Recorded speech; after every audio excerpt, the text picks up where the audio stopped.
Lep pozdrav, spoštovani gostje, cenjeno občinstvo, ki je sicer nekoliko razrečeno, ampak domnevamo, da imate polno ali imajo raziskovalci polne hard diske inovacij, ki jih bodo zelo uspešno prodali gospodarstvu.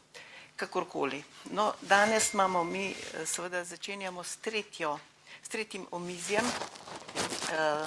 znanost ob 13. in temo, kot smo rekli, imamo inovacije. Zdaj, zakaj ravno inovacije? Kot veste, je v minulih mesecih pač tema inovacij na nek način naredila en preboj, to pa zaradi tega, ker je postala vodilo projektov, pri katerih je v ospredju sodelovanje med znanostjo in gospodarstvom. No, tak trend nekateri analitiki označujejo tudi kot pritisk na znanstveno srenjo, ki naj bi bila usmerjena po meri kapitala, katerega cilj je ustvariti izdelke za trg, za gospodarstvo, seveda z visoko dodano vrednostjo. Naj zdaj najprej predstavim goste, to je gostitelj profesor Jadran Lenarčič, profesor Marko Noč, Andraž Štori in profesor Marko Jaklič.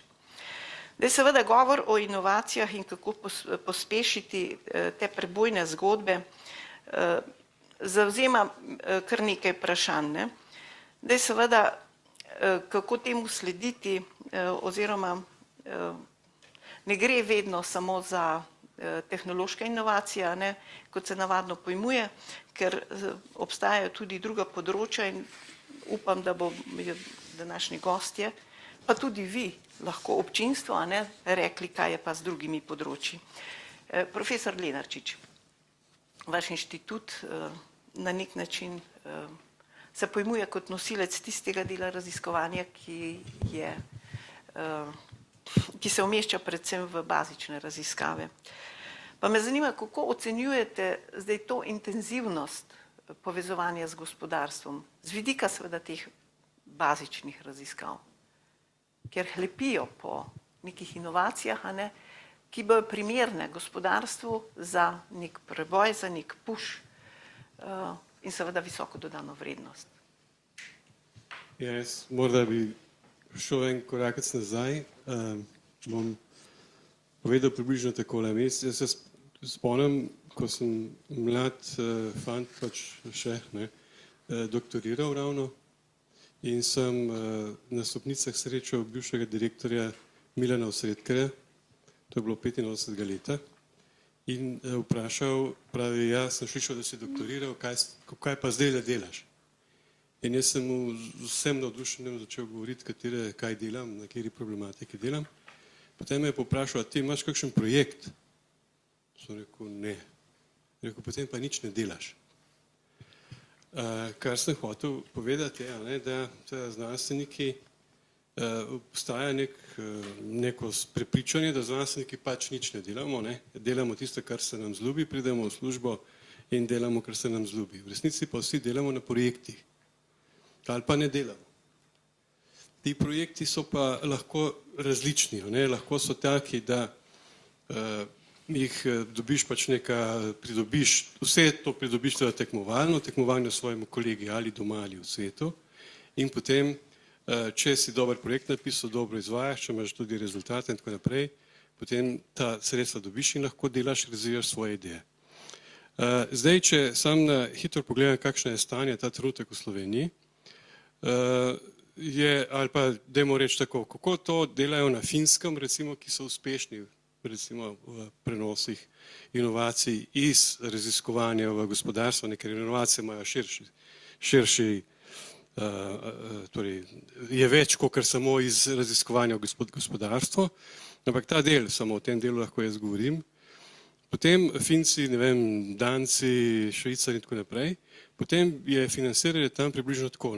Tele, ko govorimo o bolj temeljnih svobodnih raziskavah oziroma o projektih na tem področju je recimo toliko. Tukaj je ne toliko razvojnih oziroma denarja, ki gre v čisti razvoj v gospodarstvu. Vmes je pa en kup enih problemov nejasnosti in se ta javni in zasebni denar mešata in financiranje je približno tako. Največ financiranje tukaj, manj ga je tle, pa manj ga je na desni strani. Ne. Tukaj vmes je mešan denar. Ne. Če bi pogledali, kako je v Sloveniji, imamo tukaj seveda 3-krat manj, ne, v javnem delu, ali pa 4-krat, en Finc dobi 5-krat več denarja za isti raziskovalni projekt kot Slovenca. Ne. Ko pa gledamo, in tukaj je pač zdaj, jaz težko govorim koliko, ampak vmes, ne, v Sloveniji je tako. Navzdol. Ravno obratno. Namesto, da bi vlagali največ v ta del, vlagamo najmanj.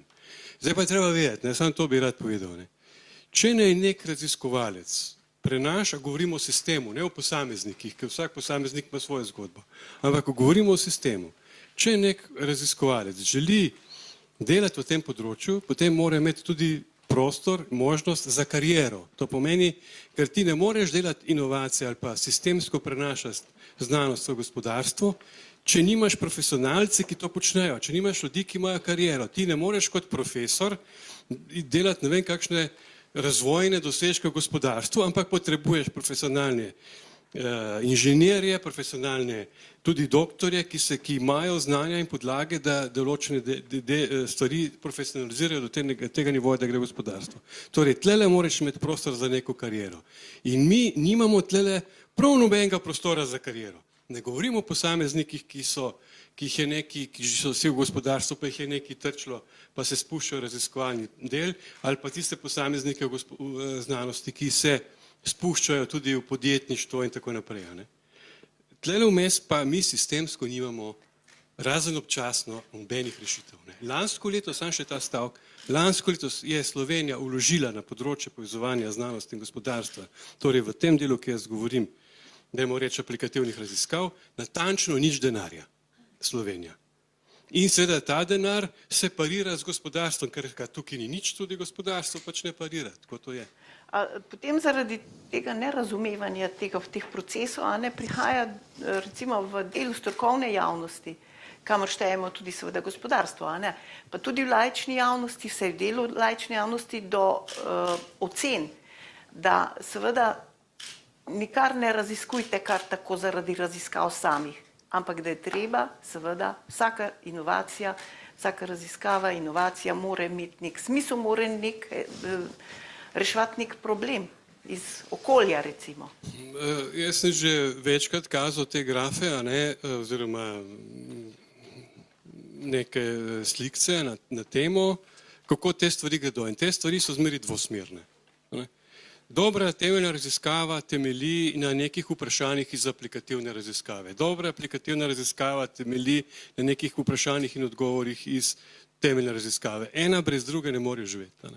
Ne moremo mi danes ukiniti temeljne raziskave, ker to je ta rešitev, ki je v politiki, pa še kdo, ne govorimo o politikih, ampak tistih policy makerji, nimamo slovenskega izraza, tisti, ki delajo politiko, so potem pravijo tako, ker imamo pa tukaj vmes nič, potem bomo pa vzeli tem, pa bomo to še razpolovili, pa bomo dali sem, pa smo stvar rešili. Nasprotno, tlele bomo imeli spet enako krivuljo, samo še toliko nižjo. Mi bi morali in to povečati, skratka, tlele gre za eno soodvisnost celotnega področja, če se, seveda pa vse temelji, in to smo včeraj imeli tukaj en velik, morda ste opaznili, in veliko srečanje, ker nihče ni pravzaprav jamral čez državo, to je zanimivo, niti eden ni nič rekel o državi, razen to, torej vsi so trdili, da je za to potrebna, zdaj slovenskega izraza nimamo, mi rečemo podjetništvo, ampak podjetništvo ne pomeni entrepreneurship, podjetnost in podjetništvo skupaj, da če imaš tako bi rekel, iskren interes v gospodarstvu oziroma pri uporabnikih po novem znanju, po inovacijah in tako naprej, se marsikaj zgodi. Missing link ali pa tisto, kar manjka, so včeraj sami gospodarstveniki ugotavljali, da manjka na tem področju, torej interesa menedžmenta, interesa posameznikov, lastnikov, da se utemelji svoj razvoj na inovacijah. Morda je tukaj res začetek, ker tukaj dejansko premike bo država naredila ali pa tisti, tudi drugi igralci bomo naredili, če bo res neposreden interes na tej strani, na desni strani. No, o vprašanju tega podjetništva bomo najbrž še nekaj rekli kasneje, ampak eden vaših raziskovalcev mi je pred časom v intervjuju rekel, da seveda govoriti o inovacijah, Pravi seveda inovacija, za katero stoji recimo raziskava, ne mislim, skupinska raziskava danes, ker je teh samohodcev bolj malo, ne? Ampak da je recimo naredi nek izplen v gospodarstvu, rabi 10, tudi 15 let. Sej to je vprašanje recimo za vas vse, posebej pa za profesor Jakliča, pa izvolite. No, seveda, včasih delajo ljudje take raziskave in ugotavljajo, kakšen je vpliv vlaganja v znanstveno-raziskovalno dejavnost, ne, na porast bruto družbenega proizvoda. Ne vem kaj. In potem so ugotovili, da je korelacija nič. Ja, seveda ni, zaradi tega, ker je časovna razlika vmes. Torej, ne moreš narediti korelacije, če ne upoštevaš tudi časovno dimenzijo. Kot recimo lansko leto so Nobelovo nagrado potrdili ali 2 leti nazaj Higgsu, ki je svojo teorijo razvil pred 50 leti. Spravi, ta časovna komponenta gre lahko od 3 mesece, dajmo reči ne ravno manj kot 3 mesece, do 20-25 let in tega nihče ne ve, ampak ti, če želiš biti na tem področju nekaj, moraš biti vpet v prostor, svetovni. Raziskovalci je tako kot v športu, pač ne igraš ti mnogo košarke, ampak igraš košarko. Torej, raziskovalci počnemo tisto, kar počnejo vsi raziskovalci po svetu in z njimi tekmujemo. Vprašanje je zdaj, kako mi to košarko spremenimo potem v denar, ampak ne moremo pa mi igrati mnogo košarko v Sloveniji, zato ker pač hoče nekaj drugega. Pač mi tekmujemo s svetom in tam izmenjujemo. In če Slovenci ne bomo izmenjevali, ker znanje ne moreš kupiti, ampak ga lahko samo izmenjuješ. Če mi ne bomo imeli lastnih znanj, lastnih inštitucij, ki to počnejo, potem ga pač ne bomo mogli izmenjevati. In ne bomo nikoli znanja v Slovenijo pripeljali. In tudi tehnologiji in tako naprej. Vse znanje, jaz razumem, tudi tehnološki razvoj je zame znanje. Še celo, kot govorim, večji del tistega znanja, ki nam je potrebno. No, v tem utilitarističnem pojmovanju seveda časa je seveda potem ta percepcija, recimo tega raziskovalnega dela najbrž dokaj zahtevna in profesor Jaklič, a lahko potem recimo raziskovalci pojmujejo kot neko težo, neko presijo, če se jim določa recimo z ekonomskega vidika, kaj naj morejo delati?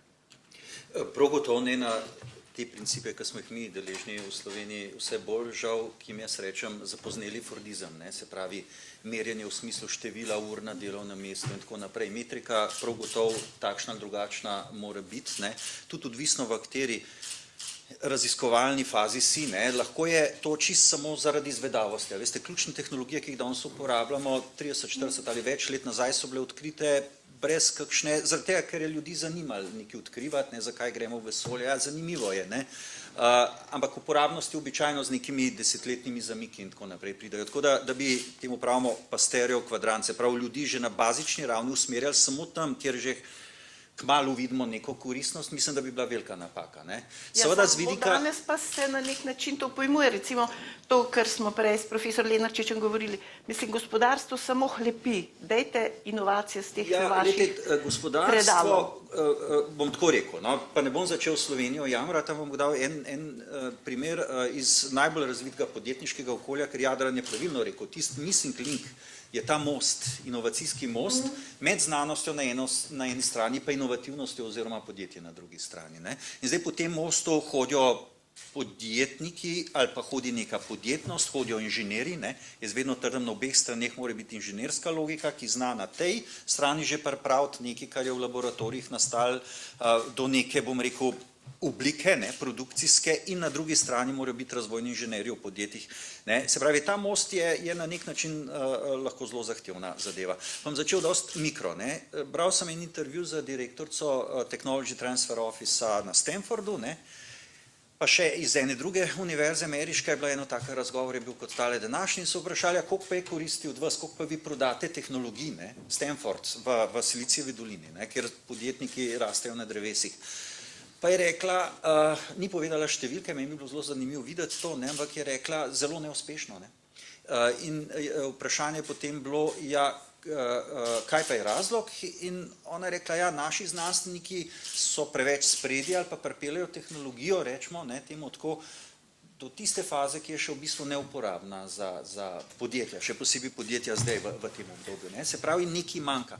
Ampak potem je bilo pa naprej vprašanje novinarja, ja, ampak kaj vam pa najbolj uspešno teče, in je dala za primer Google, prav tam, ko smo mi najmanj aktivni, ne? Se pravi, ko je Google, ki izvira, vemo, iz Stanforda, ko je prišel do nas, te fantje so rekli, mi bi Google naredil neke vrste brskalnik ali karkoli že, noben ni vedel, kaj hočejo. Pa je financira država, da je sploh do Google prišlo, ne? Tako je. Država je financirala in to ravno do te točke financiranja bi želel priti. No, ampak najprej je bilo eno pravilno dojemanje Stanforda, da seveda morajo dovoljiti ljudem, ki so želeli biti podjetni ali pa podjetniki, se pravi njihovi raziskovalci, ker so hoteli v svet narediti podjetje, narediti pravo spremembo. Prej ste se spraševali, a delamo v interesu kapitala. Pustimo ta kapitalizem pa te zgodbe. Jaz mislim, da smo ljudje družbena bitja, ki se želimo potrjevati. In to, tudi če greste te podjetje, ni tisti denar ključna stvar v potrjevanju, ampak želiš narediti spremembo. Ne? So nekateri, ki seveda samo filozofirajo in tako naprej, hvala Bogu, da jih imamo, ne? Da so taki, ampak primarno večina ljudi se želi potrjevati in ni čist nič narobe s tem, tudi če se potrjuješ na način, da rečeš, aha, sem pa naredil Google in sem postal milijarder. Ne vem, zakaj bi bil to zločin, ne? Tako kot se kdaj tudi pri nas skuša prikazati. Ne? In tudi pravim, in večkrat sem že rekel, da si želim, da bi enkrat, ne vem, nek raziskovalec pri nas uspel priti do Ferrarija, pa vem, da se ne bi Ferrarija kupil, ampak bi si nekaj drugega kupil, ki bi mu še, ne vem, omogočili delo ali pa karkoli že. Kako spremeniti? Poglejte to, kar ste rekli, ja, javni denar, ne, v Ameriki so leta 1980 sprejeli zakon, da javni denar, ki gre tudi, Stanford je privatna institucija, ki gre privatnim institucijam, da učinki tega javnega denarja raziskovalnega so last te institucije. So rabili dolga leta, prej so se prerekali med agencijami in tako naprej, pa malo skozi je bila siva cona, kot je marsikaj tudi pri nas. Ne. Ampak se pravi, jasno so rekli, to je njihov denar. Ne. Potem od tukaj naprej je pa korak, ki je tvegan. 2 leti nazaj, 3 sem bral en članek v New Yorku, kjer so dali primer Stanforda, pa mislim, da Georgia Tech ali nekaj tasga, kot dva nasprotna primera, kako je Stanford sposoben motivirati ljudi, da peljejo zgodbo naprej, tisti mogoče tudi redki, ne, ki imajo podjetno ambicijo, da jo peljejo naprej, medtem ko Georgia Tech se pa nenehno toži s svojimi že bivšimi zaposlenimi, ker da so kukar ukradli, ne vem kaj, pa nesel ven, pa nič plačali, pa podobne zadeve. Ne. To, če na kratko, seveda je zadeva kompleksna, pa je verjetno že kdaj tudi vaš sodelavci Jure Leskovec razlagal ali pa karkoli. Že tudi on je zdaj v Pinterestu na eni podobni zgodbi, ne? Se pravi, je in na Stanfordu dela in na Pinterestu in po moji oceni je že zdaj milijarder, čez par let bo pa sploh milijarder, ne? Pa hvala Bogu, da se razumemo. Ne? In no, samo si ne napiše na čelu. Imamo mi take podjetnike, ampak gledajte, razumeti pa nas bi bil to totalni škandal. Ne? Na javnem denarju je postal milijarder. Ne, se smo mi plačali, ne, da je mogel biti. Ne. Jaz pa vedno rečem, ja, ampak 100 milijardov, ki jo on zaslužil, mogoče, ne vem, že pri davkih 3 milijarde plusa, pa ne vem, pri zaposlitvah, pa ne vem, kaj še vse. Ne. In edini problem seveda je, da tega, ne, te ambicije ali pa tudi omogočanja takih ambicij pri nas v našem okolju ni, ne, oziroma da se ta most ne vzpostavlja na pravi način, ne, se pravi, prehajanja levo na desno. Načinov je pa več, ne? Jadran je prej omenil Finsko, ne? Finska ima neko institucijo, ki jo vi sem prepričan dobro poznate, VTT, ki je inženiring firma, ne? Ki je firma za razvoj tehnologij, ne? Ki je nekje na tem mostu, državna firma. Lahko da je to rešitev neka ne za Silicijevo dolino, za Finsko, mogoče za Slovenijo, ne vem, ne? Ampak sigurno boljš kot pa državno turistično podjetje, kot mi delamo, ne? Ker tega nimamo. In problem investiranja je velik. Če smem sam še to, pa bom pa utihnil za uvod, če govorimo o privatnem financiranju tega prenosa, ne? Je zelo problematično, tudi če v Ameriki gledate zgodbo, ne? Se pravi, obstaja 9 stopenj technology readiness level, najbrž vsi poznate, se pravi, čiste bazike do produkta na koncu, se pravi, 9 stopenj. Obstaja tudi neka tipologija, ki pravi investment readiness level, ki jo imajo privatni investitorji, ne? In oni pravijo, prva stvar je ideja. Večina privatnih investitorjev v ideje, to še ni inovacija, v ideje ne investira, ampak greste pogledati, kaj oni razumejo kot idejo, prvih 6 stopenj tehnoloških je za njih ideja. Ne? Se pravi, jih ne zanima, kakšne norce dobiš, ne? Ampak prvih 6 stopenj jih sploh ne zanima, mora biti javni denar. Ne? Tesla, Musk zdaj na veliko lobira državo, da ne plača tisto, da bo on boljše baterije naredil. Ne? Se pravi, prvih 6 stopenj sploh ne. Potem pride ta 7. stopnja tehnološko, ki je kukar neke vrste prototipi, tudi, ne, jaz sem rekel 7 stopenj je pa investment readiness level, ta zadnja je v bistvu exit, ne, da grejo investitorji ven, se umaknejo in pokasirajo svoj denar, jih spet prve 3-4 sploh ne zanimajo jih prototipi, sem pa kakšen gre že v kaj tazga, ne zanimajo jih ti tako imenovani minimum viable products, ne zanimajo jih podjetja brez testa na trgu, ne, ampak jih zanimajo primarno podjetja, ki so že testirala na nek način produkt, ki imajo že stranke, tam pa že kar pridajo, ne, pa spet ne vse, ampak to je tam nekje 5., 6. stopnja. Tam bi privaten denar zraven prišel. Ne? In tle zdaj tisto ključno vprašanje, veste, tudi v Ameriki, ne pravijo, ja, so neki privatni viri, ki grejo v znanost. Ja, seveda, zaradi davčnih razlogov, Jure vam bo povedal, koliko dobi privatnega denarja, koliko smo red na večerjo z raznimi bogataši, zaradi tega, ker je to njim davčna olajšava. Ne? Ampak to je javni denar, ker če ga oni ne bi dali neposredno, rečemo Juretu, bi šel to v državno blagajno. Ne? In seveda cela statistika, ne, kaj je državno, kaj je privatno, je tle nesmiselna. Ne? To je nek javni denar, ki gre tako ali drugače v to sfero. Ne? In v Evropi ni bom rekel, neprimernega financiranja, neprimerne organiziranosti, neprimerne spodbude za tiste ljudi, ki hočejo iti na ta most. In tudi po karakterju, veste, jaz večkrat sem proučal te uspešne visokotehnološke... Ker ste omenili Evropo, zdaj pa postala kar nenadoma lačna inovacij, ne? Ja, seveda, ampak gledajte, Evropa tudi inovacija ali pa podjetništvo še vedno zelo razume kot neke vrste linearno zgodbo. Veste, tako kot je bilo mogoče desetletja nazaj. Ne? Jaz sem zdaj v enem znanem slovenskem podjetju delam vse, kar so se na temo inovativnosti naučili, je, da seveda morajo, kar je pohvalno, ne, produkte razvijati že prej, ne, se pravi 10-leten razvoj produktov. Ne. To je zelo vprašljivo, ne? Ampak povezovati se z znanostjo prej, to je prav message. Ne? Se pravi, na kakšen način dolgoročno neke tehnološke zgodbe spremljaš, razvijaš in tako naprej. Se pravi, moraš biti na nek način zelo odprt. Ne? Mi pa še zmer tako dojemamo, ja, ne nam znanost, zdaj notranji nam ne znajo več inženirji dati nekih novih produktov, toliko smo bili prej desetletja navajeni. Dajmo znanosti reči, ne nam da produkte, mi jih bomo pa prodajali, ne? Ker tako, enostavno. Ta proces ni tako linearen, da bi rekel, gre kar skozi en lijak, 100 idej, pa bo pa ven prišlo, ne? Se bo kolega Zemanta pol rekel, kako se danes inovativnost dogaja, kako je to nek proces, ki se vrti, testiran, takšnih in drugačnih pivotov, ne vem kaj še vse, nekih odprtih sistemov, verifikacij, pridobivanja investitorjev s pametnim denarjem, ki ti odpirajo neke možnosti in tako naprej. To so tiste prave zgodbe. Ne? In seveda, ne samo slovenska, mnoga tudi svetovna podjetja, konec koncev Nokia je padla na tej zgodbi, ne? Poleg še nekaterih drugih problemov, ne? Ker se ne znajo soočati z izzivi inovativnosti tako, kot so danes. Ne? Profesor Noč, vi ste v tem omizju nekoliko posebni, pač prihajate iz medicine, ste profesor na medicinski fakulteti, ampak tudi predstojnik enega izjemno občutljivega oddelka, to je Center za intenzivno interno medicino. In medicina kot taka je bila najbrž leta in leta konzumirala vrhunske inovacije, zato da je, zdaj ne mislim točno na slovensko medicino, to ste povedali, kako izgleda, ampak na medicino kot tako. Ne? In recimo v vašem primeru je seveda dodana vrednost, če govorimo recimo o dodani vrednosti neke inovacije, je pa življenje, ne? Če pomislim leta 87, ko sem kot mlad zdravnik začel delo na tem oddelku, ki ga zdaj vodim, ne? Pa če tisto sliko vzamem za sliko recimo danes, preden sem šel na to omizje, če bi mi nekdo rekel kaj takega napredka, da imamo aparature, ki nam praktično srce in pljuča nadomestijo in take stvari. Skratka, bi rekel, to je znanstvena fantastika, tega nikoli ne bi verjel takrat. Ampak to je dejansko plod inovacij. Medicina je z druga področja slabše, seveda poznam, razen mogoče privatno avtomobilov, pa to recimo čisto kot uporabnik.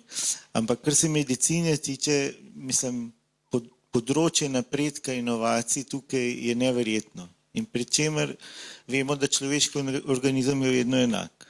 In tukaj je bilo znanje, aparature, nove tehnologije, vse to, kar je dejansko pripeljalo nas v to fazo, ki dejansko gre še naprej in tukaj ne bo konca. In tukaj pridemo do teh inovacij. Medicina je, kar se tega tiče, verjetno nekoliko specifična. Bistvo inovacije je vedno neka želja, nadarjenost, entuzijazem posameznikov, ki imajo neko znanje in čutijo potrebo in so altruisti velikokrat in pridejo do nekih pomembnih konceptov. In kako bi lahko nekaj bilo, katera aparatura, kako naprava, kako zdravilo bi Ampak lahko. ne gre najbrž samo za zdravnike, ne, tu? Ne, tle gre za številne različne profile. V medicini danes inovacijo narediti zdravnik, tega ni več. Danes je to plod timskega dela že dolgo časa. No in potem pridemo do neke potencialne inovacije, ki seveda za uresničenje potrebuje denar. V začetni fazi, če tudi nekako tako po svetu pogledam, recimo predvsem Ameriko, ker sem tudi kar nekaj časa živel, ta denar od začetka mogoče od nekih grantov pride, ko pa je zadeva enkrat na eni, bom rekel, perspektivni točki. Pa saj v Ameriki, ker sem jaz veliko krat opazil, se prenese iz neke univerzitetne inštitucije pogosto eno start-up kompanijo, ker se v bistvu zbere nek zadosten denar, privatno od investitorjev, to, kar ste vi omenili, pač manj davka plačal, poleg tega vsak misli, da bo nekaj zaslužil tam ven, da se tist, bom rekel, naprava ali vgradni pripomoček ali zdravilo, da se razvije do neke točke, ki recimo pride že do kliničnih testiranj, da se na ljudeh to uporabi in pride se do nekih preliminarnih rezultatov. In seveda takrat je marsičem že dosti jasno, a bo zadeva perspektivna ali ne. In če je seveda zadeva perspektivna, potem se ta zadeva proda za velike milijone in milijarde neki multinacionalki, bodi farmacevtski, drugačni, ki ima edina sploh denar, da lahko to stvar spravi v klinično uporabo. Preko seveda velikih študij, ki stanejo 10, 20 milijonov, 50 milijonov. In seveda, če se zadeva izkaže, pride v klinično uporabo in takrat seveda imajo oni patent, imajo bodi si ekskluzivo na določeno zdravilo, pripomoček in seveda pride čas, ko te multinacionalke ogromne vsote denarja služijo. Nam ne predstavljajo vsote denarja. In v bistvu v medicini je to, kar ste na začetku omenili. Jaz vedno čutim konstanten pritisk tega kapitala, ki seveda mu je interes dobiček, za razliko od nas, ker nam je interes seveda, da napredek medicine je boljše stanje pacientov, ki nas dejansko skozi podpira in sili v te inovacije. In seveda, če se naše hotenja ujamejo, je to idealno. Jaz sem presrečen, če mi da denar, meni je intelektualno zadovoljstvo in sreča, da sem nekaj naredil, ker bo ljudem pomagali. Oni bojo seveda tržili, oni so denar dali za to, da bojo zaslužili. Če se naše stvari in naše interese ujamejo, je to win-win. Seveda problemi nastanejo takrat, ko seveda kapital gre svojo pot, mi pa na podlagi rezultatov seveda vidimo, da to ni to, kar je mogoče kazalo v fazi start-up fazi. In seveda takrat pa jaz vidim eno največjih nevarnosti danes v medicini. Ker dejansko kapital je tako močan, da tudi lahko preko negativne študije pride in ker kapital financira to študijo, je tudi lastnik podatkov, recimo neka farmacevtska industrija. In seveda, če si lastnik podatkov in si vložil 50 milijonov v študijo, boš pač nekaj ven dobil. In jaz vedno manj zaupam takim raziskavam, če sem čisto odkrit. Ker dejansko pritisk denarja v medicini je neverjetno. Za brez znanja zdravnikov tudi vsa tehnologija ne pomaga, ne? Ne, sej mi sami nič ne moramo, zato je edina rešitev, ki jo jaz tukaj vidim, vem, da se bo bolj zvenel kot fraza to, nek partnerski odnos med zdravnikom, inovatorjem in virom denarja, kjer pač vsak igra pošteno igro, transparentno igro, ki lahko pripelje do zadovoljstva na obeh stranih. Saj zato analitiki pravijo, da prehajamo zdaj, to, kar opozarjate, v nek nov produkcijski način sobivanja. Seveda, mi smo najbrž še daleč od tega, ampak treba pač govoriti o tem. Veste, kaj me še zanima? Koliko se recimo s temi tehnološkimi inovacijami v medicini prihaja do preventive namesto kurative? Jaz sem prebrala nek članek, kjer so v Kanadi pri nedonošenčkih, kjer so že v izhodišču imajo probleme z imunskim sistemom. S pomočjo inženirjev oblikovali, neke aparature, neke senzorje, kjer zelo natančno merijo vse te fiziološke spremembe, recimo pri nedonošenčku, in zdravnik na osnovi teh rezultatov lahko preventivno reagira. Ni treba, da čaka, da ne vem, neka anomalija izstopi. Je splošno načelo pri nas vedno velja, da je seveda vsako stvar bolje preprečiti kot zdraviti. Uspeh tega, da preprečiš, je vedno boljši kot uspeh tega, kar zdraviš. In za zdravljenje se lahko samo približaš stopni tega, da nekaj lahko popolnoma preprečiš. In ste lačni takih inovacij? Ja, na oddelku, ker jaz delam, v bistvu, bom rekel, pristanejo tisti bolniki, kjer je bilo preprečevanje neuspešno, če temu tako rečem. In dejansko skušamo stvari pozdraviti, kakor se da. In to bo vedno, nikoli ne bo nobena stvar v medicini, ne bo določene bolezni popolnoma preprečila. Recimo ne bo tako, kot pri določenih cepljenih, ki so uspela v dolgih letih določeno bolezni izkoreniniti. Na področju, kjer jaz delam, tega ne bo, srčni infarkt, niti predvideti ne moremo, kaj šele preprečiti. Morda zdaj, mogoče v prihodnje pa... Jaz sem optimist, ampak tudi realist. Ja, zanimivo, ja. Andraž Tori, vi ste eden od prvih ustanoviteljev zagonskega podjetja, startupa, ne? Kjer ste razvili zanimivo zgodbo v startupu Zemanta, ne? Kjer ste pridobili tujega investitorja. Kako vam je to uspelo? Vi niste bili recimo del nekega velikega sistema, neke korporacije, kakorkoli, ampak ste kot vas neka skupina, kolikor vem, samohodcev, ali kakorkoli bi že temu rekli, ne? Ja, jaz bi sam najprej popravil eden prvih, pač dajmo reči v tem valu. Mislim, da je bilo veliko startupov v Sloveniji, tudi pred nami pa za nami. No, vse je stvar definicije, a ne? Ja, ja, vržeš se v zadevo, greš, predstavljaš, kaj imaš, kaj misliš narediti, poskušaš biti čim bolj inspirativen in hkrati pač delati na tistem prototipu, da bojo investitorji lahko imeli nekaj, v kar lahko verjamejo.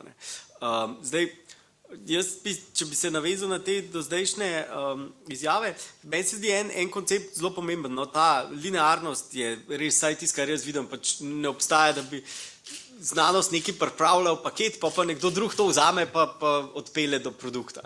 Največ tisto, kar vsaj teh softverskih industrijah, ki jih jaz pač malo bliže vidim, pa tudi hardware, je to, da velikrat v bistvu pač znanstvenik gre v podjetje in tam naprej potem to razvija. Zdaj, včasih je to, da ustanovi podjetje, recimo primer Jureta Leskovca in podobno, včasih je pa, da gre pač v oddelek raziskovalni, ki je prepoznal potrebo po nekih specifičnih znanjih in pač išče po univerzah znanja iz tistega segmenta in zaposli. Najbolj ena bolj znanih teh technology transfer zgodb je, ko je Uber, ta taksi služba, v bistvu odpeljal cel oddelek za robotiko iz univerze CMU. In so zdoreli, in so prišli v cajtage zaradi tega, ker je pač univerza rekla, da jih ropajo kadra. Ampak na nek način pa to pomeni, da sistem je deloval, da se je ustvarilo neko znanje, po katerem je bila nora potreba, za katero je bila industrija pripravljena veliko plačati in se je pač ta transfer zgodil. In zdi se mi, da ogromno v bistvu tega transferja, sploh v prihodnosti, bo ravno na način, da se bodo ljudje premaknili. Zdaj, pomembno je, da se premikajo v obe smeri, da lahko, in tudi, če preskočijo za nekaj časa v ali podjetništvo, ali v raziskovalne oddelke podjetij, da se lahko tudi vrnejo na univerze, inštitute in podobno. In tukaj je po mojem tam, kjer največ lahko, vsaj v Sloveniji, naredimo, ker zato ne rabiš pač teh dodatnih financiranj za neke specialne institute, ampak je pač treba sam pogruntati, kako pač na trg dati nekaj, kako pripeljati do investitorjev in potem na trg. Zdaj, ponekod, recimo v softveru je zadeva, ki se je zgodila v zadnje 15 letih, to, da je cena v bistvu tega, da začne z nekim produktom, noro padla. Od tega, da je bilo, ne vem, leta 99, da si v tem dot-com boomu, ne vem, si rabo $1 milijon, da si storitev dal na trg, da si sploh karkoli si mogel strežnike kupiti, pa si mogel to kupiti, pa uno, pa zapakirati, pa marketing narediti, pa itd. Tisto, kar se je v tej industriji zgodilo, je to, da je stvar šla na $50,000. Kompletna cena tega, da v bistvu lahko neko storitev ponudiš trgu. Podobno se vedno bolj dogaja v hardware, se pravi v strojnih izdelkih, ne samo računalniških, kjer je v bistvu zaradi poceni kitajskih izdelkov, 3D printanja, kup nekih tehnologij, omogočali, da v bistvu je tudi inoviranje, prenos teh idej, inovacij v prakso, v neko industrijsko okolje postal bistveno cenejši. In po mojem, da moramo se v bistvu tega zavedati, da mogoče recimo v medicini to niti slučajno ni tako. Ne? V marsikateri drugi industriji pa v bistvu ta prag tega, da se poskuša prenesti v prakso, bistveno se znižal v zadnjih letih. In tukaj po moje je priložnost, recimo, če govorimo o Sloveniji, da identificiramo te panoge in pač jih poskušamo spodbuditi. Ne? V končni fazi, če pogledamo, dobro, ni lih transferi znanosti, ampak Kickstarter, ne? Ki je ta žičarstvo po celem svetu za neke prednaročila za izdelke, ki bi bili, če bi jih poskušali klasično prodajati, preveč nišni. Ne? Če pa imaš nek dostop do trga celega sveta, pa se ugotovi, da lahko za neke precej obskurne zadeve hitro dobiš naročil za $200,000, kar ti omogoča, da vzpostaviš nek proizvodni proces. Ne? In tukaj, kje so te opcije za pocen v bistvu transferje iz znanosti v industrijo, je po moje tisto, kar je najbolj treba gledati, ker tudi vsaj po naših izkušnjah in da bi industrija pač dajala projekte, ne, v znanstvene institucije, da se jih naredi, ker ima nek specifičen problem. Problem industrije je, da ponovadi ne ve, kaj je njen problem. Da šele znanost, ki pride, lahko pove, mi pa znamo tole veliko bolj rešiti. Tukaj ta odprtost nastopne, biti nekako priklopljen na to, ne, brati malo znanstvene članke iz stvari, ki je sicer delaš, pa čeprav so mogoče 10 let od spredi. Zato, da si sploh priklopljen, da sploh veš, kaj znanost ponuja. Ne vem, koliko to druge podjetja, industrije v Sloveniji počnejo, ampak to je po moje eden bistvenih stvari, če hočemo ta transfer delati. Ne. Kaj še kaj tazga? No, se recimo, mislim, to, kar govorite, a ne, kaj se bo še v prihodnosti naredilo, a ne, zdaj, kolikor vem, recimo je neka želja ustvariti neko planetarno nevronsko mrežo, a ne, kjer mi pač puščamo na nek način svoje sledi povsod, ne, kot dimno zaveso in seveda tudi prosti trg ali pa trg kapitala se utegne s tem zelo okoriščati. To so seveda mogoče take futuristične zgodbe, ampak najbrž tudi vsi, ki se s tem kakorkoli ukvarjate, morate o tem razmišljati, a ne? Če smem razmišljati odprto, ampak bi nadaljeval to zgodbo našo, da jim rečemo medicina, ta del je bolj kompleksen, kot je mogoče za IT in tako naprej. Ne. Bi dal en primer induktivno, pa lahko bolj razmišljamo. Ja, to pa najbrž zaradi tega, ker že pri zdravju smo vsi občutljivi, a ne, najbolj. Primer mostu, ne, ki se zdaj le dogaja, ne, in ki ni slovenski, seveda moramo globalno razmišljati. Nekaj mesecev nazaj me kontaktira en slovenski, že leta živi v Silicijevi dolini, reče, daj mi malo pomagi, ena bolnica v San Franciscu se želi sodelovati s slovenskimi projekti na temo medicine in tako naprej. Z neko kaj, iščejo start-upe ali kaj. In sva v parih e-mailih odkrila, da dejansko iščejo projekte na, rečemo, Jožef Štefan inštitut, Kemijski inštitut, biologija in tako naprej. To jih zanima, nekje technology readiness level 3 do 6, ne? Se pravi, nezanimivo za projektom, se rekel, kako pa to teče. Preko, imajo nek sklad, bolnica ima sklad, v katerega so dali od nekih državnih agencij do velikih multinacionalk, do teh venture kapitalistov so dali vsi neki noter kot donacije, ne? Ki podpira to vrstno, bom rekel, že prenos ali pa v nekem testnem okolju, že neko razvijanje teh idej, ne, bi rekli še ti privatni investitorji. In so si na nek način delili ta svoja tveganja, vsak je pomal dal, ne. Zdaj pripela treba te ekipe, ne, iz, rečemo, Jožef Štefana, v tisto okolje tja, oni bojo vse plačali in tako naprej. Pustimo, ne, bo kliničen center kaj tazga naredil, ampak tam imajo vodstvo, ki je to zorkestriralo, ta sklad in tako naprej, ne. No in potem je moje vprašanje pol je tako je bilo, ki mi ga je že tako en zastavil od teh raziskovalcev, ne, ki sem jih jaz malo pokontaktiral, ki jih je kar nekaj v Sloveniji, ki na temo zdravstva delajo, ne, zelo zanimive stvari. Je rekel, kako je pa z intelektualno lastnino, ne, sem rekel, ne vem ti povedati, ne, to bi morali, nismo še tam, ne, to bi morali, je tudi zame zanimivo, ne, ampak sem pa že v Sloveniji užival marsikaj, da je ostalo lepo skrito kjerkoli, ker so odprli znanstveniki seveda intelektualno lastnino, ali pa slišiš, so mi pokradli in tako naprej. Jaz jim pa hočem povedati, da itak to, kar imajo zdaj, ni nič vreden, dokler ni pol tistih milijard tam, ne, in da se morajo primerno odpreti, ne tako se oproščam, da te nategnajo, ne, ampak da se moraš odpreti na pravi način, povohati in pol bojo oni tebe in mogoče z nekimi fair pravili, ki mislim, da se jih tudi ta svet kapitala, te kapitalisti, ne glede na vse kljub vsemu držijo, ne, uspešne zgodbe to kažejo, ravno prej smo pogovarjali se o Red Bullih, Hilih in tako naprej, vse te zgodbe so narejene na poštenosti, ne. Je pa tudi kar neki barab, to se pa strinjamo. Se pravi, iti z eno odprtostjo in ne naivnostjo v te zgodbe. Ampak kaj hočem reči? Ne? Se pravi, da neko tako okolje, kot je bolnica, ne, se odprla, ima svoj interes, ima en kup partnerjev, ki vidijo tu svoj interes, da bojo pomaknili 3, 6, pa bo privatni prišel noter nekje par 7 technology readiness level ali pa mogoče še kasneje. Ne? Se pravi, gradijo na tem mostu celo, na teh mostovih celo okolja, ki imajo super mostove narejene, ne? Mi jih pa, se vračam k temu, s čimer je Jadran začel, ne znamo na pravi način delati. Dejstvo pa je, da so slovenske razmere, če mene vprašate, je ključno graditi mostove na mednarodni ravni. Ne, samo v slovenskem kontekstu reči, lejte, zdaj bomo pa mi ta glavni frajerji na svetu za električne avtomobile, no way. Ne, mi smo lahko del zgodbe, del verige vrednosti v električnih ali pa ne vem kje, kakšnih pametnih domovih, pa še kje. Ne bomo sami, ne, in nič ni, tudi Američani ugotavljali, zakaj vabijo zdaj tle ne Slovenčke tja, da pridajo prav eksplicitno, ne.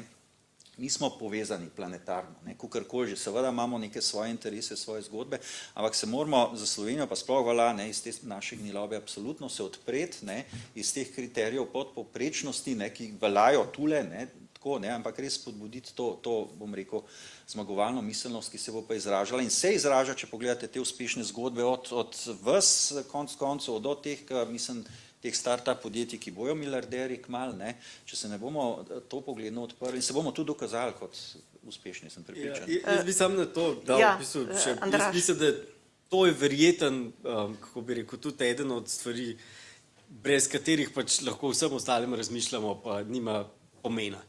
Če se ne mislimo odpreti, potem ne moramo narediti nič. Koliko se pa odpiramo, pa lahko trenutno vidimo, koliko imamo tujih profesorjev na univerzi, kje imamo žičnate ograje, koliko smo vprašali mogoče teh beguncev, ki grejo čez državo, kaj znajo. Skratka, mislim, da smo tako daleč od tega, da bi se odprli, da bi se mogli najprej začeti ukvarjati samo s tem, kako prepričati, recimo temu, tukaj rabimo v resnici malo bolj konsens izven znanosti, ne, da se ta družba malo odpre. Trenutno pač na Zavodu za zaposlovanje ne bojo s tabo govorili v angleščini, ne, ker pač tam ni pogoj, da uradnik zna angleščino. Ne. Se oproščam, ne na Zavodu za zaposlovanje, na Zavodu za tujce, tako je. Ker pač ni pogoj, da bi znali tuje jezike. Na Zavodu za zaposlovanje so naredili odličen projekt infotočke za tujce. Ne vem, če kdo se z avtobusom vozi, tam na Bavarskem dvoru so imeli tak velik plakat, na katerem je pisali infotočka za tujce, pa ure kdaj odprta. Ampak pisali infotočka za tujce in to je bilo vse, kar je gor pisali. Tok približno razumevamo, kaj to pomeni odprtce. In če ne bomo tam začeli, bomo vse drugo, mislim, da skoraj nima smisla. Jaz bi nekaj vprašala, recimo, z aluzijo na tisto, kar je profesor Lenarčič v začetku govoril. Ne? On je omenil podjetništvo. Zanimivo pa je, da recimo v sklopu inovacij, te, ki se pač, ne vem, s šolstvom ukvarjajo in tako naprej, so kritični do tega, da že otroke učimo nekega podjetništva, kar se navada, ampak jih pa ne učimo tega, kako v bistvu priti kot iz hobija nekaj narediti, skratka inovirati. Tu sem se spomnila recimo na primer, ker je eden naš minulih predsednikov na zboru inženirjev imel idejo, da bi v Sloveniji naredili Silicijevo dolino. Inženirji bi morali to narediti v mesecu 2, 3. Seveda vsi so neverno gledali, ostalo je zgolj pri tem. Drug primer sem prebrala, recimo, kako so Kitajci prišli v Silicijevo dolino in so želeli, da jim Američani naredijo pri njih Silicijevo dolino. Seveda, plačali bi vse in še več, zadeva ni šla. Ne? Zdaj, seveda, kaj v teh zgodbah manjka? No, tukaj je več stvari za omeniti. Lahko bi spet govorili do 5 popoldne, da bi zaključili. Torej, prvič v tej Silicijevi dolini, ki je mimogrede se je takrat zgodil lapsus in je postala silikonska, ne? Se spomnite? No, kakorkoli. Ja. Ampak to se je zgodilo, resno. Je tako, ne? Mi Silicijevo dolino v Sloveniji imamo, ne? Jaz sem o tem že večkrat govoril, tudi mediji so pisali, to je pač ljubljanski Vič, ne? Mi imamo tukaj vse slovenske inženirje, 90% študentov in tako naprej. Ustvarjati bi bilo treba nek urbanistični načrt, ne, kako to spraviti v življenje. S tem, da lahko gledamo tudi širše Ljubljano. Torej, Vič sem rekel, seveda vsak vidi sebe kot center sveta, torej Štefana vidimo kot center, ne, na Štefanu, on je pač malo drugače. Ampak ta tehnološki del Slovenije, ne, je dejansko v tem izobraževalno-razvojnem raziskovalnem delu je tukaj. Ne. Problem je, kako urbanistično to urediti, da bi, in se mi zdi, da ni tak problem, da bi se tukaj okrog zbirali tudi podjetja, vsa mogoča, ne samo IT, ampak tudi druga, ki bi tukaj iskala. Jaz sem mnogo tirim podjetjem, direktorjem, predsednikom ponujal, ne, da bi te starejše vile, ki celo razpadajo okrog inštituta, ki jih ljudje ne znajo in ne zmorejo vzdrževati, pokupili in jaz sem jim tako rekel, vi kupite in prenovite vilo, mi bomo pa noter postavili laboratorij in dali noter ljudi, ki bodo delali samo za vas. In ne bodo vedeli, kje so v službi. Ne? In nobenega ne zanima, ne? Zato ker pri nas so ta podjetja večinoma tudi zunaj Ljubljane in gledajo zelo lokalno, ne? Da bi oni kaj v Ljubljani naredili, jih to sploh ne zanima. Ne? Oziroma, če so poskusili to narediti, so naleteli, so šli ne vem kam, ne? Morda v Stegne, ne? Ker je bila neka industrijska cona in seveda so doživeli hud poraz, ne? Zaradi tega, ker tu govorimo, to je to, kar govori mlajši kolega tukaj, ne? Je odprtost. Ne? Ti moraš ustvariti okolje, ker prihaja do izmenjav. Ampak ne izmenjav isto mislečih, izmenjav različno mislečih. Ljudi z različnimi izkušnjami, to, kar jaz seveda govorim in ponavljam, ne? Ideja nastane zmeraj v trku drugih idej. Ne? Nikoli ne nastane samo od sebe. In to je v tem, kar se tiče. Drugo je pa, kar se tiče Silicijeve doline, da nam še jaz v lapsus spada. Ne? Drugo je pa podjetnost. Ne? Jaz govorim o podjetnosti tudi dolga leta. Ne? Nasprotje podjetnosti je birokratizacija. Ne? V Sloveniji smo izredno uspešni pri birokratizaciji. Tu smo presegli, po mojem, ves svet. Jaz se to zelo dobro spomnim, zaradi tega, ker ko sem jaz postal direktor inštituta, zdaj točno malček več kot 10 let, sem jaz podpisal recimo 50krat na dan, zdaj pa podpišem približno 500krat na dan. In podpišem dokumente, s katerimi podpisujem, da sem jaz tisti, ki to podpisujem. Ne? Mislim, absurdne situacije, da si jih ne morete predstavljati in bolj kot jaz govorim, da bi morali javni zavodi, kot so raziskovalni zavodi in univerze, postajati vse bolj podobni podjetjem v smislu podjetnosti, da bi ljudje lahko samoinicijativno, da bi čutili interes tudi ne samo v iskanju uspešnosti, torej znanstveni ali pa ne vem kaj pedagoške, kakšnokoli pač uspešnosti, ampak tudi v inovacijski uspešnosti, torej, ker so razni aspekti, torej pač ljudje imajo različne poglede o svojih karierah in kar si želijo, eden si pač želi v življenju biti dober profesor, ne? Zakaj bi ga silili, da bo ne vem kakšen denar zaslužil, pač nekomu je za 1500 € na mesec idealno, da je krasno, da ga imajo študente radi in tako naprej. No, skratka, mi te podjetnosti, mi smo to podjetnost iz raznih razlogov, z raznimi triki, ne, popolnoma uničili. Človek, ki to opazuje oddaleč, to birokratizacijo Slovenije, ima občutek, da je tukaj nek veliki brat, ne, ki nas želi vse preprosto uničiti. Ne.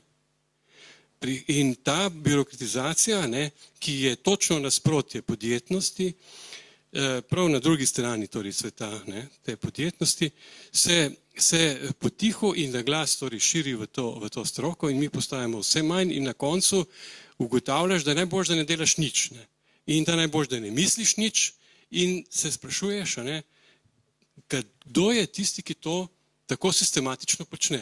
In potem seveda ugotoviš, da to počnejo tisti, ki so največji brezvezniki v tej družbi, ne, ker na tak način seveda ščitijo svoje ali poklice, ali svoje standarde in tako naprej, in svojo podpovprečnost in uničujejo kreativce. In problem birokratizacije, ker sem ravno prej smo se o tem pogovarjali, ni toliko v tem, je seveda 50% težave je v tem, da ti dela delo, ki ga ne bi bilo potrebno početi, najhujše je pa, da uničuje kreativnost, samoiniciativnost, ideje, plaši muze, kot jaz temu pravim po moje, ne?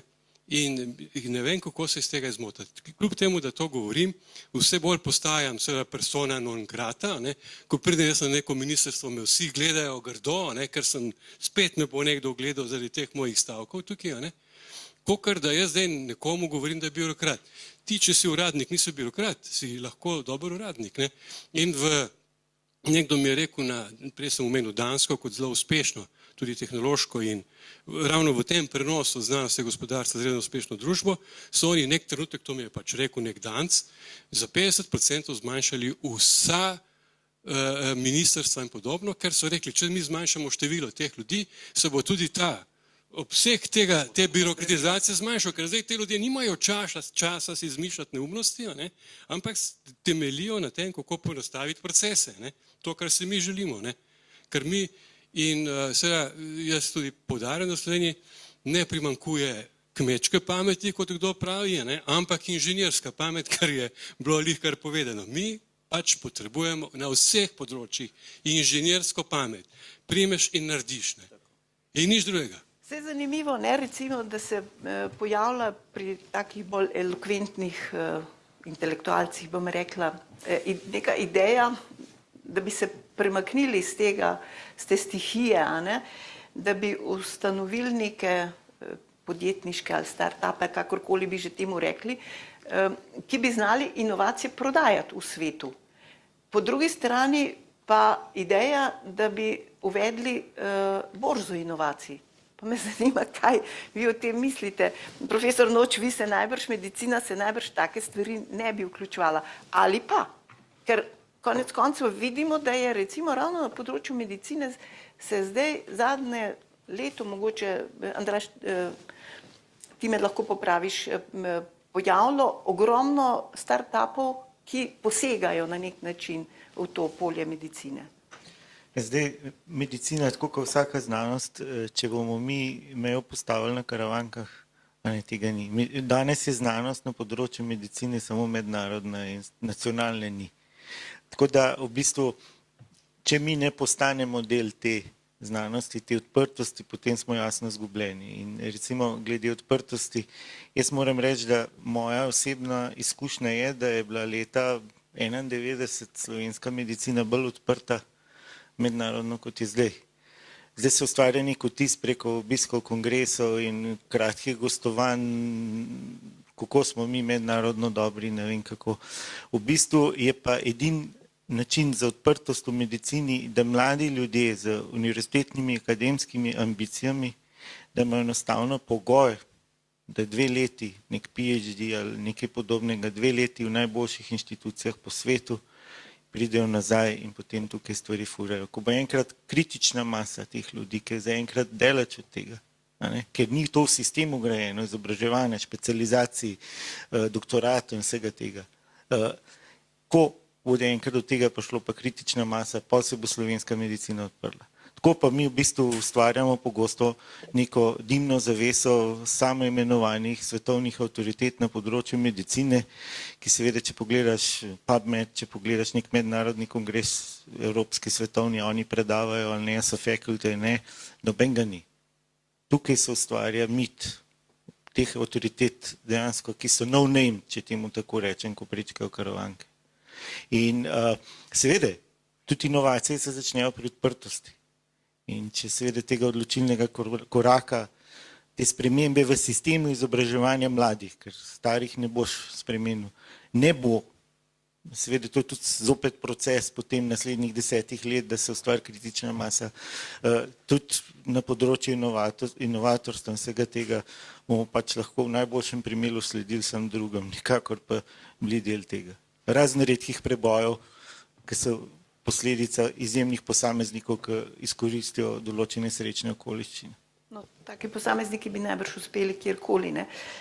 Recimo. Ja, če hočemo res nekaj, mora biti zadeva nekako ugrajena v sistem. No, zato me zanima, ker se zadnje obdobje, ne, se veliko govori o tem vprašanju startupov. Podpira se z različnimi načini in tako naprej.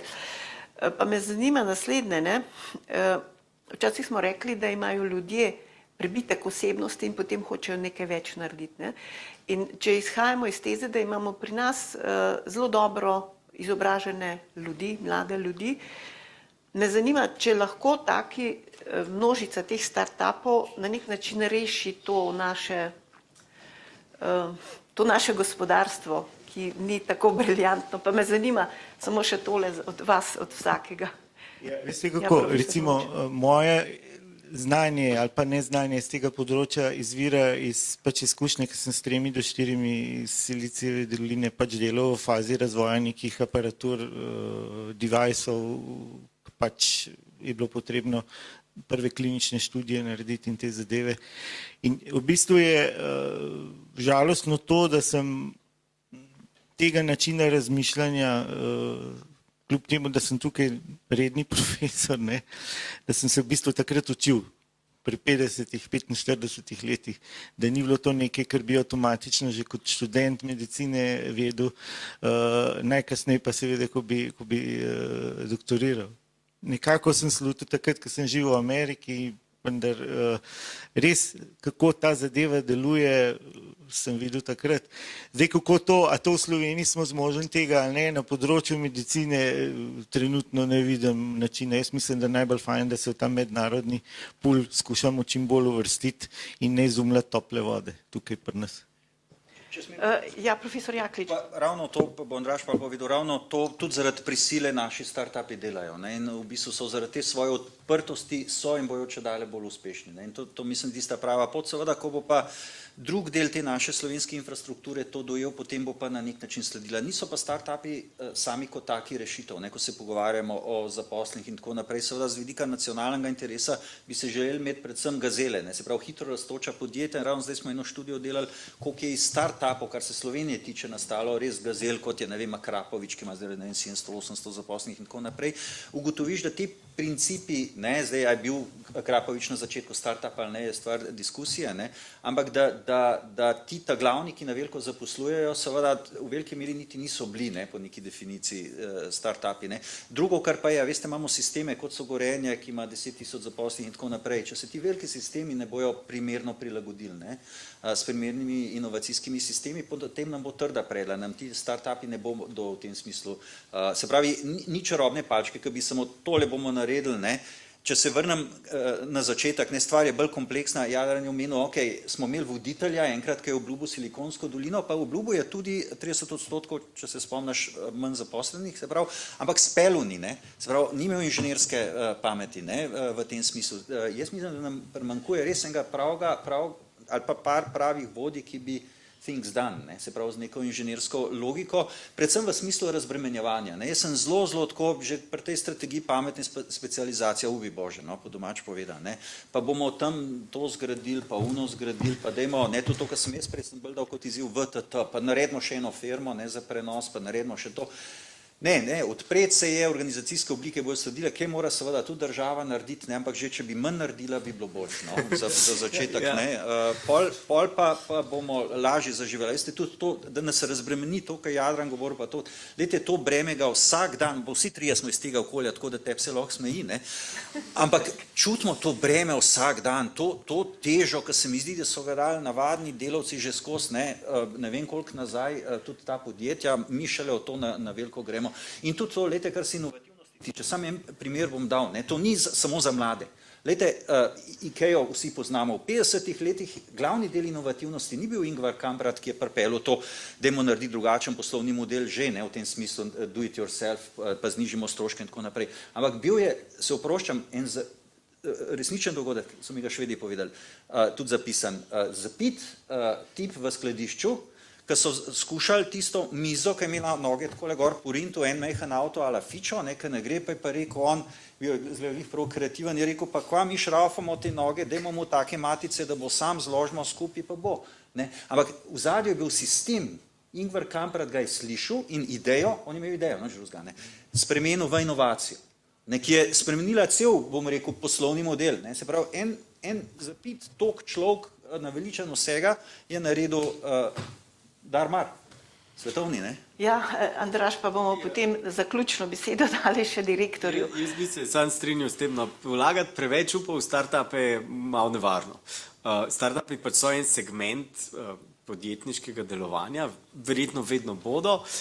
Mogoče so malo avantgardni segment, malo napovedujejo, kaj bo. Nekaj bo iz tega gazel, večina ne. So zelo zanimivi, so v bistvu na nek način inspirativni, ne? Ampak še vedno pač to ne bo rešil tega, da nismo odprti, da se odločamo vsak dan znova politiko zaprtosti. To ne bo rešil tega, da v bistvu se borimo, kakor je gospod rekel, za birokracijo, ampak v bistvu tisto, kar jaz vidim, je to, da v bistvu se bojimo osebne odgovornosti in subjektivnega odločanja in zato poskušamo vse normirati. Če ne bomo teh v bistvu, vzorcev obnašanja zadaj spremenili, nobeni startupi ne bojo mogli nič narediti. Bi pa tisto, kar me pa malo, vsem pa motno, je pa to, da smo v tej okrogli mizi tudi povzeli zelo značilen slovenski vzorec, ne, kjer smo vsi predvsem povedali, kaj vse bi bilo treba, ne, bi nekdo mogel. Nismo pa povedali, kaj bo vsak izmed nas naredil, zato da bomo malo zmanjšali. No. Lahko povemo na koncu. Ja, to bi bilo super. Ne? Mislim, mi smo začeli zelo simpel zadevo, ki jo je blazno težko doseči. Prepričati ljudi, da v Sloveniji ne rabiš žiga pri poslovanju s pogodbami, da bo vsaj en gib manj treba pri vsak. Po vseh zakonodaji piše že nekaj let, da ne rabiš žiga. Ampak poskusite poslovati s komarkoli v Sloveniji in ga to prepriča. Spet ta, žig je pa uradna zadeva, birokracija, ne, vedno znova. In kaj bomo storili, je veliko bolj pomembno, kakor to, kaj vse bi lahko nekdo drug, pa verjetno ne bo. Ja, direktor, tako rekoč ste bili izzvani, da ne boste podpisovali nekaj, kar lahko podpisujete. Sem že probal, tudi to, ja. Ni delovalo, ne. Tudi za žige je točno, ne, se malo hecam, ampak je res. Jaz sem že skušal brez žiga kaj poslati, pa sem dobil tudi komentar nazaj, da prosim drugič pa žig, ne. Čeprav po zakonsko nisi več dolžan, ne. No, jaz mislim, da tle je bilo pravzaprav zelo veliko povedanega danes, kar se mi zdi ključno, ne. Očitno ta inovativnost je, ali pa lahko tudi, prej sem se usmeril na to inovativnost iz raziskovalnega dela, ne? Ampak inovativnost je povsod, ne? Kreativnost je povsod, vseh porih našega življenja.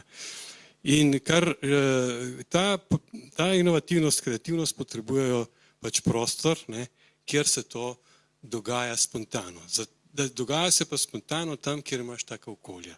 Okolje mora biti odprto, ključno odprto, ne? In potem pa se začnejo te procese dogajati. Ne. Zdaj, ker sem bil slučajno izzvan tudi zdajle, kaj pa mi delamo, sej res, da se trudimo, ampak recimo mi smo zdajle ravno ta ponedeljek štartali na inštitutu nekaj, kar se reče projekt direktorjevega sklada, ne.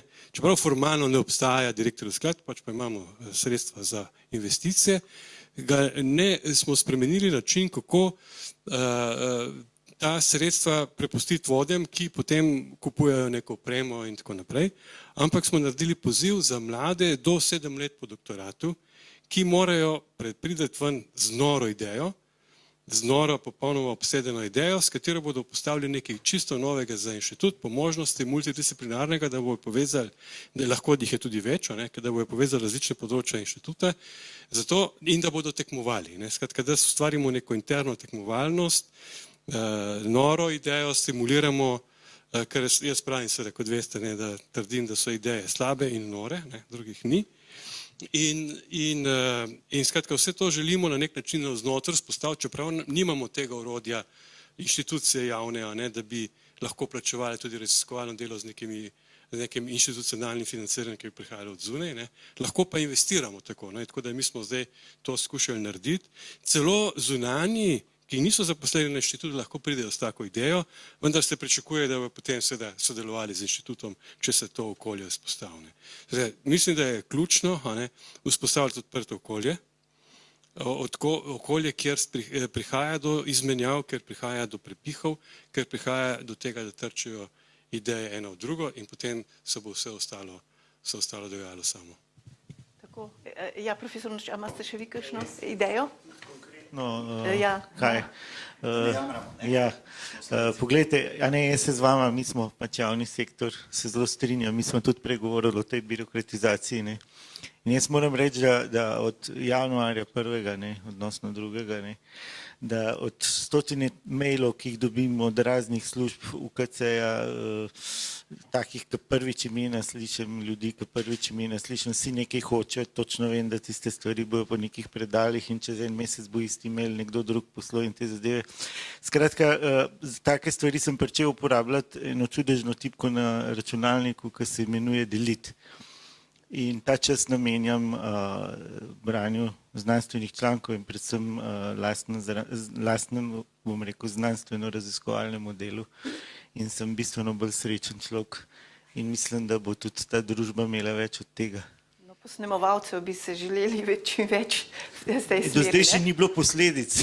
V moji teoriji je tudi to izmenjava, ker kot pravim, ideje nastajajo v izmenjavi, ne? Ampak izmenjave tudi samim seboj. To je, človek potrebuje meditacijo, potrebuje kontemplacijo. Ne? Vse to potrebuješ in ideje nastajajo zmeri v trku, ne? Ali v izmenjavi z nekom drugim ali samim seboj. Se pravi, se strinjam s tem, tudi to je pot. Ja, cenjeni gostje, res hvala za tole živahno debato. Jaz bi seveda, red je, da vprašamo še občinstvo, če bi kdo kaj komentiral. Sem inovatorka, imam tudi nekaj patentov ameriških, evropskih že podeljenih. Imam podjetje od leta 2007, sem pač soustanoviteljica in solastnica in bi rada povedala, kje smo trčili v prve ovire pri nekako zaščiti in komercializaciji produkta, ki ga želimo spraviti na trg, in to gre za industrijsko mazivo. Se pravi, nič, ne vem koliko abstraktnega, ampak konkretna inženirska stvar. Prva stvar je bila pomanjkanje pomoči pri pisanju patenta, ki bi zdržal svojo vlogo. V Sloveniji žal nimamo nikogar, ki bi ti pomagal pri pisanju patenta. To pomeni raziskovalec, v tem primeru jaz osebno, sem pisala patente na področju nanotehnologije, brez vsakršne pomoči. Sem fizičarka. Morala sem se naučiti pravnega jezika, morala sem stvar prevesti, šla sem po tistih standardnih poteh, to pomeni najprej slovenski patent, PCT patent, potem patentiranje v Evropi in v Ameriki. In vam povem, da je bilo to izredno težko in ne privoščim svojim kolegom, da bi šli po isti trnovi poti. Se pravi, raziskovalci na inštitutu prvič morajo dovolj dobro poznati svojo stroko, da so mednarodno konkurenčni, da v svetovnem merilu odkrijejo nekaj novega. Potem morajo napisati patent, da zdrži. Potem morajo najti aplikacijo.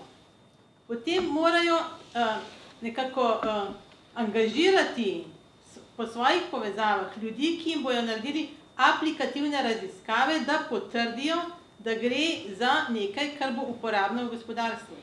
Potem morajo začeti iskati podjetja, ki bi bila za to zainteresirana. Če hkrati padeš v svetovno gospodarsko krizo, ker stvar se je dogajala ravno 2008-2009, si lahko predstavljate, da je pot resnično trnova. Zdaj, ugotovili smo, da v Sloveniji žal nismo imeli pomoči pri pisanju teh patentov. Na srečo so bili vsaj nekateri od njih dovolj dobri, da so zdržali, in da je moj prispevek k tej debati bi bil, kljub vsemu, da bi država morala nekako pomagati. Ne samo, da nam kot raziskovalcem ves čas nižajo denar za raziskave, zdaj znotraj tistih raziskav je treba tudi patente pisati, ne, zato praktično nismo plačani. Včasih je bilo tako, da je država vsaj sofinancirala patentne stroške. Zdaj mora inštitut iz lastnega denarja plačati patentne stroške. To pomeni, da ne bomo kupili zdaj neke aparature, ampak bomo rajši odprli tako imenovani investicijski projekt, iz katerega plačujemo zdaj stroške patentiranja. Zdaj, če recimo za eno teh mojih patentov seštejem te stroške, gre že tam med 50 in 60 tisoč evri za patentiranje ene stvari. Kako zdaj ta denar nekako nazaj povrniti? Kaj narediti? Zdaj država tu v tem primeru bi morala vsaj sofinancirati patentne stroške, nekako pripraviti neko patentno pisarno, ki bi raziskovalcem pomagala res napisati vrhunske patente in seveda odpreti to navzven, bodisi z nekimi podjetji, ki bi stvar res znala dobro tržiti. V glavnem raziskovalci rabimo pomoč. V eni osebi ne morete pričakovati, da bomo briljantni na vseh teh področjih. Če smem jaz zelo na hitro, sami ste dali odgovor, vi v tem procesu ste bili sami in to je tako rekoč nemogoče. In to je ta razlika, če govorimo o razvitih podjetniških ekosistemih, kjer bi zelo hitro dobili delno najbrž tudi državno pomoč, predvsem pa tiste privatne agente, pa naj bojo to patentni ali kadarkoli. Se pravi, v dobrem ekosistemu, v pravem času bi vi dobili, če bi bili seveda tudi vi zadosti odprti, ne? Sploh ne vem, ampak tudi, če bi se vi zdaj le odprli, na drugi strani nimate, ne? Se strinjam z vami pravih. Ker moja izkušnja tudi z mnogimi slovenskimi inovatorji je, pa sem jim pripeljal neke investitorje, en je imel en oken, neki ne vem kaj, pa dej povejmo, kaj ta oken dela, kakšen in tako naprej, ne me bo nategnil, ne? Mislim, totalna zaprtost, vsi me hočete okoli prines in tako naprej. Se pravi, v nekem takem ekosistemu, ki pa temelji na zaupanju. To je pa spet ena kvaliteta družbe, ki ima ali nima, vemo, kje smo danes v Sloveniji. Se pravi, marsikaj je potrebnega, ne, včasih seveda tista država, kaj bi morala narediti, tudi v smislu tega patentega, jaz, ko sem bil predsednik sveta za znanost med 2009 pa 2013, sem se na veliko trudil, ne, to je bilo prej tudi vprašanje, prepričati našo birokracijo, da je treba inovatorstvo, pa govorim zdaj o teh tudi manjših, ne ravno znanstvenih, tako kot ste vi, inovatorjih drugače imati, pa smo študije kazali, kako to v Nemčiji delajo in tako naprej, ne, ki imajo od teh borze patentov do seveda teh financiranj, teh patentov, strokovne pomoči in tako naprej in vejo, pri nas so pa sam rekli, ja, to so imajo tiste podjetniške instrumente, tako kot vsi, ne, ker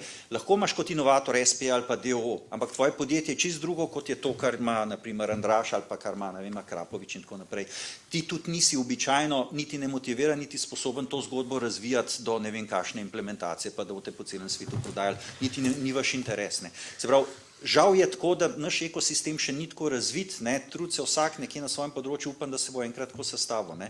More pa vsak svoje oddelati, in javni in privatni del, ne, tu. Jaz bi samo eno še navrgel prej o Silicijevi dolini, ne. Res je, da so vse znanstvene, recimo te naravoslovne inštitucije klene, ampak ekonomska fakulteta je na drugem koncu mesta, ALU je čist raztresen, pa sta to verjetno dve glavni stvari, ki bi jih rabili postaviti v centru vseh teh navič, ali pa kam drugam, ne. Da v pravni fakulteti, ne, ki bi tukaj mogoče kaj koristila, da bi sploh prepoznali, da je to problem, ne. Ne govorimo in ta pač nekoč, ne vem, v katerem letu smo se odločili, da bomo imeli univerzo razbito po Ljubljani, ne, in zdaj jo imamo razbito po Ljubljani, ne. V 50 letih je bilo to narejeno zato, da bojo lažje kontrolirali maso. Ja, hvala. Hvala vam, gostje, hvala občinstvu. Skratka, s temi novimi tehnologijami bo to najkasneje jutri zjutraj, jutri dopoldan na voljo na www.tromba.si, seveda tudi na vseh socialnih omrežjih.